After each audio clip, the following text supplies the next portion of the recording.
네, 안녕하십니까. 공부와 연구, 대학에 관한 유용한 정보를 전하는 공연대학교 이윤수입니다. 네, 지난 시간에 이어서 지혜로운 대학원 생활 2부를 이제 시작할 건데요. 2부는 여기 보시는 것처럼 공부, 연구 이해 고려사항과 석사 과정, 박사 과정의 차이에 대해서 보도록 하겠습니다. 네, 공부, 연구 이외의 고려사항입니다. 자, 제가 정리를 해봤습니다. 자기관리 좀 더 먼저 보도록 하겠습니다. 자기관리. 자, 건강관리가 제일 중요하겠죠. 대학원생들은 기본적으로 연구를 직접적으로 많이 합니다. 그럼 연구 몰입을 함에 따라서 아침부터 시작해서 밤샘까지 계속 이어지겠죠. 그러다 보면 사실 사람이니까 피로감이 쌓일 겁니다. 그러면은 자연스럽게 체력과 멘탈이 무너지겠죠. 뭐 그렇다고 나는 너무 체력이 약해, 나는 멘탈이 너무 약해, 뭐 그렇게 생각이 충분히 들 수도 있겠죠. 지금의 저도 사실 그 정도로 연구를 너무 몰입하다 보면 힘들 때도 있습니다. 그런데 이거를 여러분들이 내가 힘들구나, 체력이 힘들고 멘탈이 힘들구나 라고 느껴진다면 여러분들이 그거를 여러분들이 객관적으로 인지를 하고 관리를 할 필요가 있겠죠. 그러려면은 시간을 좀 내서 규칙적인 운동을 하는 게 중요하겠죠. 또는 취미 생활을 즐긴다든지. 그리고 제가 강조드리고 싶은 거는 요 식습관입니다. 사실 대학원생들은 스트레스를 받으면은 폭식으로 좀 푸는 경향이 있습니다. 제가 대학원 때 그랬거든요. 저는 대학원 때 스트레스를 많이 받으면 초콜릿과 탄산을 많이 먹었어요. 그러다 보니까 더더욱 더 피곤에 빠지게 되고 몸무게도 증가하고 하다 보니까 더 악순환이 반복되는 겁니다. 그렇기 때문에 이 식습관을 되게 우습게 볼 게 아니고 굉장히 중요하게 봐야 됩니다. 스트레스 받으면은 너무 먹는 거에 집중하지 마시고 다른 쪽으로 스트레스 풀면 좋겠습니다. 자, 그 다음 수면이 중요한데요. 추천하는 수면 시간은 대략적으로 11시에서 12시 사이 잤으면 좋겠습니다. 주무시고 그리고 웬만하면 6시, 7시 사이 일어났으면 좋겠습니다. 그 루틴이 이어졌으면 좋겠는데 그 이유는 왜냐면 사람마다 야행성이 있고 아침형 인간이 있지만 기본적으로 우리가 낮과 밤이란 시간대에 잘 자야만 이 신체가 잘 반응해서 잘 활동할 수 있거든요. 그래서 기본적으로 밤이 아주 늦은 시간이 오기 전에는 먹지 않거나 배를 비운 상태에서 11시, 12시에 주무시고 그리고 6시, 7시에 일어나셔서 좀 몸 좀 풀고 준비해서 뭐 필요하다면은 뭐 7시, 8시 사이에 출근하셔서 자기 일과를 천천히 시작하는 게 중요할 것 같습니다. 사람마다 스타일이 다르기 때문에 강요할 수는 없겠지만 제가 살아본 바로는 요 루틴이 제일 좋은 것 같습니다. 당연히 스트레스가 쌓이죠. 근데 여러분들이 뭐 대학원 생활뿐만이 아니라 회사 가서도 사람과 이제 대화를 하거나 일을 하다 보면은 스트레스 쌓입니다. 특히 대학원생 때는 연구가 잘 안 될 때 되게 스트레스를 받죠. 그리고 특히 대학원생 박사과정 같은 경우는 논문 리젝되면은 좀 상실감이 클 겁니다. 왜냐하면 논문 쓰는데도 굉장히 시간이 많이 걸렸지만 논문을 제출하고 심사 평가를 받고 하는 데까지 시간이 오래 걸리는데 대충 한 2달, 3달 걸리는데 열심히 제출을 했는데 거절을 당했어. 그러면은 또 다른 데 제출해야 하기 때문에 시간이 또 많이 들거든요. 여기서 좀 상실감이 올 수도 있습니다. 근데 그런 것들을 스트레스 관리 잘 해야 되는 거죠. 그럴 수 있다. 더 잘 보완해서 더 좋은 논문을 만들어서 더 좋은 저널지에 내겠다. 이렇게 스트레스 관리 해야 될 겁니다. 이를 감정적으로 잘 다스리고 회복하는 방법, 뭐 취미, 그리고 뭐 주변 사람들과 상담을 한다든지, 뭐 운동한다든지 이런 것들을 본인 스스로 찾아서 스트레스 관리할 줄 알아야 됩니다. 세 번째, 시간 관리 굉장히 중요합니다. 저 같은 경우는 아침 8시에 출근을 하거든요. 그럼 전 일단 무슨 생각을 하냐면 출근하자마자 오늘은 뭘 해야 되겠다라는 계획을 쭉 세웁니다. 이 시간에 미팅이 있고 이 시간에 내가 좀 시간이 남으니까 논문을 보면서 컨텐츠를 구상한다든지 아니면 다른 프로젝트 관리를 매니징 해야 된다든지 이런 생각을 쭉 합니다. 물론 계획한 대로 되진 않겠지만 일반적으로 계획한 대로 계획을 세워서 실행하면은 그것보다 더 많은 것들을 할 수가 있는 것 같아요. 그래서 여러분들도 미리 하루를 시작할 때 미리 어떤 것도 하겠다 계획을 세우고 저녁까지 열심히 하다 보면은 여러분들이 계획했던 것보다 더 많은 거를 수행할 수 있을 겁니다. 이렇게 자기 시간을 어떻게 쓸지에 대한 계획 습관이 굉장히 중요하다고 볼 수가 있고요. 두 번째는 인간관계입니다. 굉장히 중요하죠. 이 사람과의 관계 때문에 스트레스 받는 게 제일 큽니다. 특히 회사 가면은 여러분이 느끼실 거예요. 일 때문에 힘든 게 아니라 사람 때문에 힘든 게 회사 생활입니다. 자기가 다른 성향을 가진 팀원들 또는 자기가 잘 맞지 않는 팀장을 만나면은 되게 힘들거든요. 그래서 사람 잘 만나는 게 굉장히 큰 복인데 지도교수와의 관계가 좀 제일 중요할 것 같고요. 지도교수가 학생들과 잘 소통하는 게 중요합니다. 소통이란 게 무슨 말이냐면 지도교수가 학생한테 얘기할 때 학생은 그거를 바로바로 잘 알아듣고 그리고 학생이 모르는 걸 정확하게 구체적으로 얘기하면 지도교수는 그 궁금한 거에 대해서 정확하게 긁어줄 줄 알아야 됩니다. 이게 소통이거든요.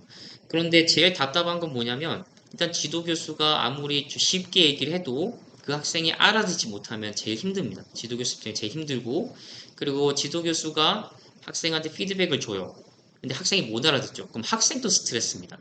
그렇기 때문에 서로 이 코드가 맞을 수 있도록 노력해야 되고 그게 처음에는 안 맞더라도 계속 노력하다 보면은 결국에는 맞는 순간이 오게 됩니다. 그때부터 이제 연구가 가속화되겠죠. 그리고 투명한 진행 보고 그러니까 연구를 하고 지도교사한테 보고를 할 때 뭔가 더 더하지도 않고 더 빼지도 않고 그냥 있는 그대로 객관적으로 그 사실 있는 그대로 보고해야만 지도교수 그걸 판단하고 올바른 방향으로 가이드를 할 수가 있습니다.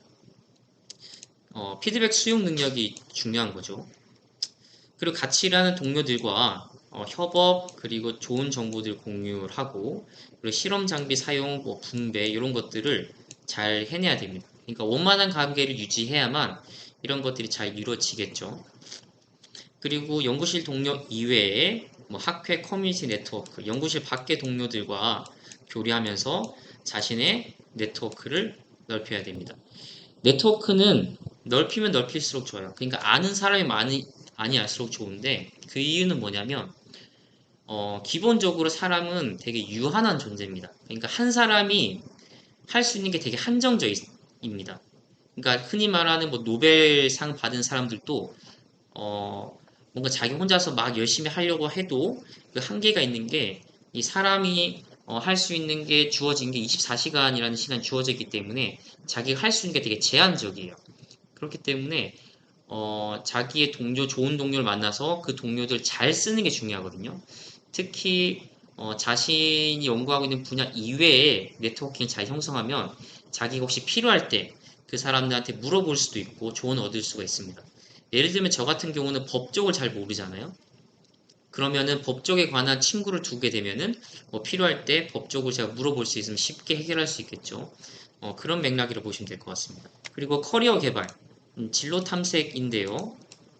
연구 성과를 쌓으면서도 본인이 이제 졸업 시즌이 다가오면은 이제 내가 이렇게 연구를 해봤는데 나는 뭐 창업을 해도 좋을 것 같고 또는 뭐 산업계 또는 뭐 국책연구원 아니면 내가 연구 프로젝트를 하면서 맺었던 뭐 회사들과 관계를 하면서 이 회사도 되게 좋네 이 회사도 가면 좋겠다 이렇게 본인이 눈이 떠지는 거잖아요. 그래서 본인이 졸업할 때쯤 되면 본인이 어떤 게 적성에 맞는지를 본인이 알고 있어야 됩니다. 그리고 스킬셋 확장. 대학원 기간 동안 많은 경험을 하는 게 중요하죠. 프로그래밍, 데이터 분석, 그리고 글쓰기, 특히 박사과정 글쓰기 잘해야겠죠. 그리고 PPT 능력 굉장히 중요합니다. 무슨 말이냐면 잘 아는 사람은 초등학생도 쉽게 이해한다 라는 말 많이 들어보셨잖아요. 그 뜻은 어떤 사람이 이걸 명확하게 알면은 그 누구보다 쉽게 설명할 수가 있어요. 그런데 그 사람이 공부했다고 하고 발표하는 거 들어보면 너무 어렵게 설명해. 듣는 사람도 이해하기 힘들어. 그 뜻은 명확하게 발표하는 사람이 그걸 잘 이해하지 못했다는 겁니다. 그래서 발표를 잘하는 사람은 일단 그걸 명확하게 이해를 해야 될 필요가 있고 그리고 그거를 그 누구보다 초등학생이 이해할 수 있을 정도로 가장 쉽게 설명할 줄 알아야 되고 특히 박사과정들은 요 훈련을 잘 해야 합니다. 그래야만 대중적으로도 그렇고 자신의 연구 분야에 일하는 같이 일하는 분야의 사람들한테 쉽게 자신의 지식을 전달할 수가 있어요. 세 번째, 멘토 찾기. 교수 이외에 선배 연구자, 산업계 전문가와 멘토링 관계를 구축하는 것이 유리합니다. 그러니까 손해볼 게 전혀 없어요. 멘토링 관계를 많이 구축해 놓을수록 내가 도움을 많이 받을 수가 있다는 거기 때문에 여러분들이 네트워킹 관계에 있어서 존경할 만한 사람 찾아서 자주 보고 만나고 듣고 이야기하는 시간을 많이 가지는 게 중요합니다. 그 다음에 인격적 성장. 자, 윤리의식, 자, 표절, 데이터 조작, 연구비 부적절 사용 등 연구 윤리를 엄격하게 지켜야 될 거고요. 그 리더십과 멘토링, 이게 무슨 말이냐면, 대학원에 들어가면 박사 과정이 있고 석사 과정이 있고 또 학부 인턴생들이 있을 겁니다. 그러면 기본적으로 박사 과정들이 더 경험이 많잖아요. 더 잘할 거고, 그리고 주인의식을 가지고 있기 때문에 분명 석사와 학부 연구생과는 좀 마인드가 다를 겁니다. 그러면 기본적으로 박사 과정들은 석사 과정을 잘 케어할 수 있도록 노력하고 석사 과정 사람들은 학사 과정 학생들을 잘 케어할 수 있도록 노력해야 될 겁니다. 그 이유는 뭐냐면 저는 그렇게 생각해요. 가르치는 것이 배우는 겁니다. 그러니까 잘 가르치는 법을 배우면 그만큼 본인도 그걸 가르쳐야 되기 때문에 알아야 되고 그렇게 알려면 본인도 공부해야 되기 때문에 박사과정도 석사과정을 케어할 때 공부해서 알려줘야 되기 때문에 자신도 도움이 된다는 거거든요. 저 또한 마찬가지로 학생들한테 알려주기 위해서 비록 미리 아는 걸지라도 미리 한 번 더 보고 가르치는데요. 그 이유가 아는 거라 하더라도 미리 제가 리마인드를 하지 않으면은 말하는데 횡설수설을 할 수도 있고 잘 못 가르칠 수 있기 때문에 저 또한 뭔가 수업을 하거나 세미나 하기 전에는 미리 저도 연습을 하고 들어갑니다. 요지는 뭐냐면 박사과정이 석사과정을 알려주고 석사과정이 학부연구생을 알려주는 것이 서로한테 좋다.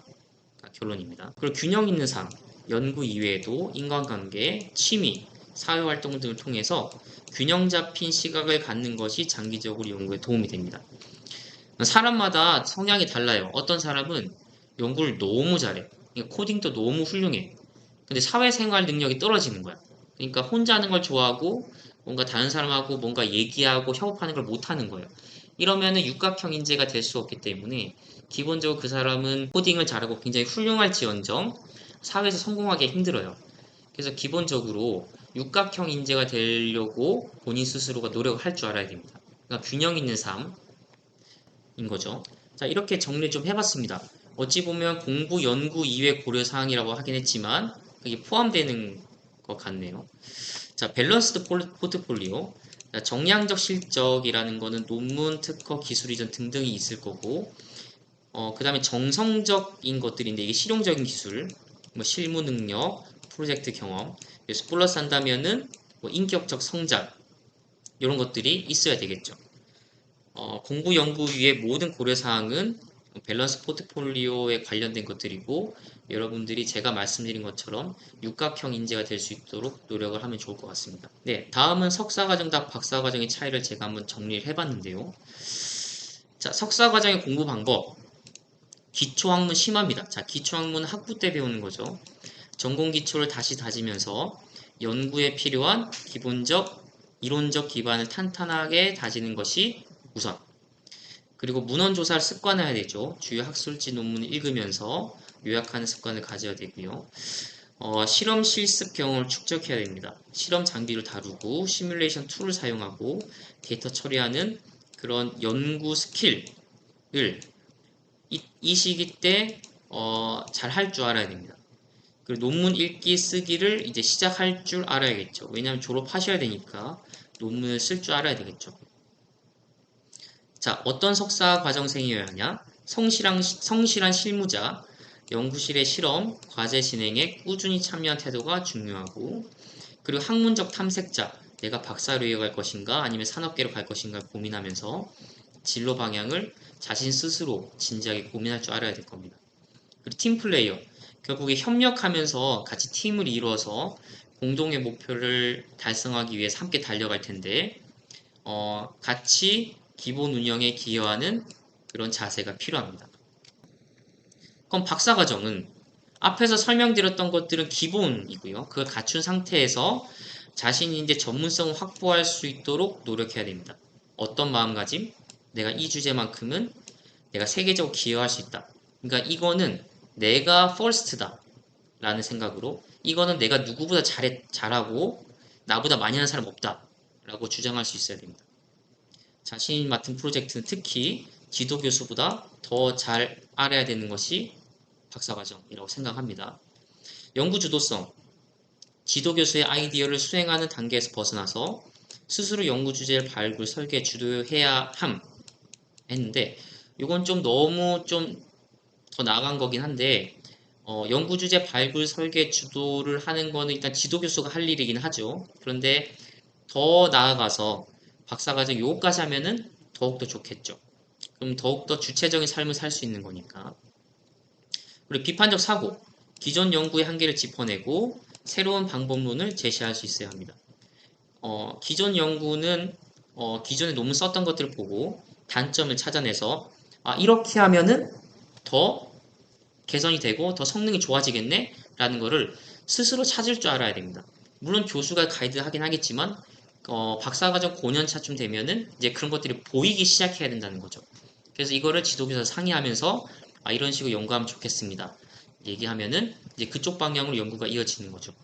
이렇게 박사과정은 지도교수하고 파트너십을 맺고 연구실 같이 운영한다는 마인드를 가져야만 서로한테 좋습니다. 그리고 논문 출판 능력, SCI급 저널, 국제학회에서 지속적으로 논문을 발표하면서 연구 성과, 그러니까 자기만의 포트폴리오를 완성해야 되죠.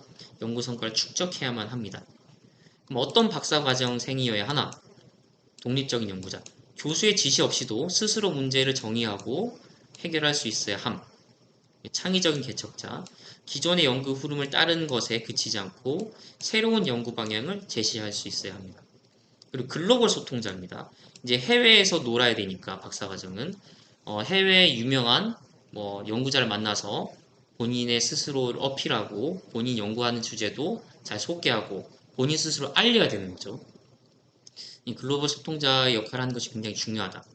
멘토 역할, 연구실 내에서 석사 학부생을 지도하는 역할을 맡으면서 리더십을 발휘해야 한다. 이렇게 표로 요약했습니다. 앞에 얘기했던 거를 정리를 한 거고, 성과 기대치, 미래 진로 이렇게 표시를 했는데 이렇게 보시면 될 것 같아요.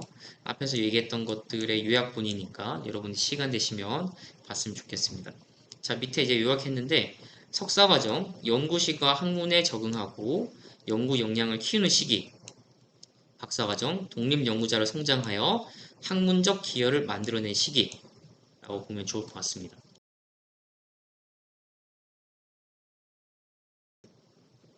자, 결론인데, 자, 1부, 2부 나눠서 지혜로운 대학원 생활 요약했습니다. 제가 말이 빨라서 이해가 되는지는 잘 모르겠습니다만 제가 여러 가지를 좀 얘기를 좀 해봤는데요. 요약을 해보면 지혜로운 대학원 생활은 내가 어떤 마음가짐을 가지고 있느냐, 얼마만큼 노력하느냐에 따라서 그 결과가 결정된다. 본인이 얼마만큼 지도교수를 통해서 많은 노하우를 습득하고 우수한 연과를 창출하냐가 본인의 인생을 좌우한다. 본인의 역량과 도전 정신에 따라서 학사 과정을 끝낼 것인지, 석사학위까지 할 것인지, 박사까지 도전할 것인지를 스스로 확신을 가져야 한다. 그리고 no pain, no gain. 자, 이거 많이 들었죠? 그런데 사람들은 요 말을 들어도 이걸 공감하는 사람 사실 많지 않다고 생각은 들어요. 이걸 직접 해본 사람은 저게 맞아, 저게 맞지 하는데 이거를 안 해본 사람들은 그냥 머릿속으로만 알고 가슴속으로는 이해를 못하는 거죠. 근데 저는 머릿속과 가슴속을 다 이해한 입장에서 이 문구가 굉장히 중요하다고 생각합니다. 그러니까 그만큼 자신이 많은 시간을 투자하고 노력한 만큼 많이 얻어간다고 생각을 합니다. 자, 이렇게 지혜로운 대학원 생활에 대해서 1부, 2부에 대해서 여러분들에게 발표를 하면서 여러분들이 많은 정보를 공유를 했는데요. 이번 동영상이 대학생 그리고 현재 대학원생들한테 굉장히 유용한 정보가 됐으면 좋겠습니다. 공연대 이은수 지혜로운 대학원 생활 여기서 동영상을 마무리하도록 하겠습니다.